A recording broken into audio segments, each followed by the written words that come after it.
If I say to you, think of any number, some of you might think of the number 7, some of you might think of the number 4, some of you might think of other numbers. But what you're all thinking of is a specific number.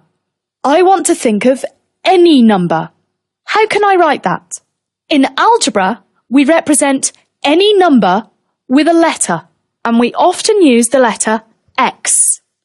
So when I say think of any number, mathematicians think of X. Now when I say think of any number and double it, I could write X for any number and times 2 for double it. Or I could write 2 times X. Mathematicians like to write things in the simplest way possible. The quickest way to write something like this is 2x. We have to remember that there's actually an invisible times sign here. So when I say think of any number and double it, mathematicians write 2x. Here's a bit of a challenge for you. Try writing this as a mathematician would write it. Press pause and have a go. When you're ready, press play. So when it says think of any number, a mathematician would write x. To double it, we put a 2 in front, 2x. And finally, we want to add 3 to the result, so we can put add 3. Did you write your answer like a true mathematician?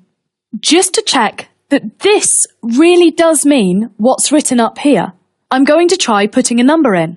Let's say the number that I thought of was 7. When I double it, I get 14. And if I add 3 to the result, I get 17. Now if I try it with this, I know that 2x means 2 times x, and x is the number I thought of, which is 7. Then I can add 3. 2 times 7 is 14, add 3 is 17. The same answer that I got up here. Look at the power of algebra. We've reduced all of this writing up here to this diddly little expression here. Now I want to write this as a mathematician would. First of all, think of any number. I'm going to write x. Add 4 to it. I want to add 4. Now because I want to multiply the whole thing by 2, I'm going to put it in brackets. To multiply it by 2, I could write times 2 at the end. But mathematicians always like to write things in the most compact way possible. So the best way to write this is with the 2 at the start. We now have 2 lots of x plus 4.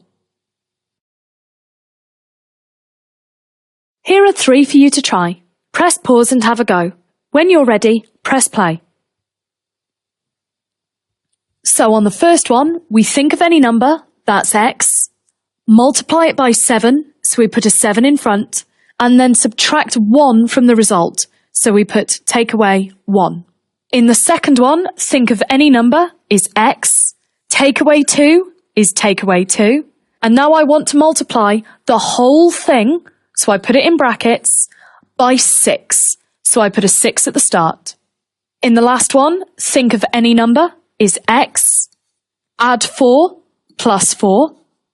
Now multiply the whole thing, so I put it in brackets, by 2, so I have a 2 at the start. Here's a real challenge for you now. Try to say what each of these mathematical expressions means in words. For example, the first one means take any number, that's the x, and then add 10. Press pause and have a go. When you're ready, press play. So the second one means take any number and multiply it by 5. The third one means take any number, multiply it by 3, and then add 8. The fourth one is take any number, subtract 3, and then multiply the result by 4. The last one was a bit more tricky.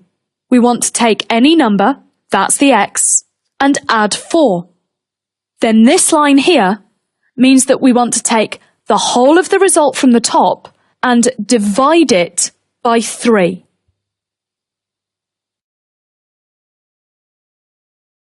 Now let's look at something a little bit more difficult. I want to think of any number and multiply by itself, and I want to write this using algebra. Now, when we think of any number, we know we can write a letter, so I'm going to write x. If I want to multiply this by itself, I've got x times x. Now, in maths, there's actually a convention for writing this a bit faster. We can write x times x as x squared. This little 2 up here tells us to get this number and multiply it by itself. So, when a mathematician is faced with think of any number and multiply by itself, they think of x squared. Here are some for you to try now using this new convention. Press pause and have a go. When you're ready, press play. So for the first one, we think of any number, multiply by itself, that's squared, and add on 3.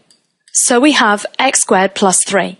For the second one, think of any number, multiply by itself, that's squared, and then double the result. That means we want to times it all by 2, so we put a 2 in front of it.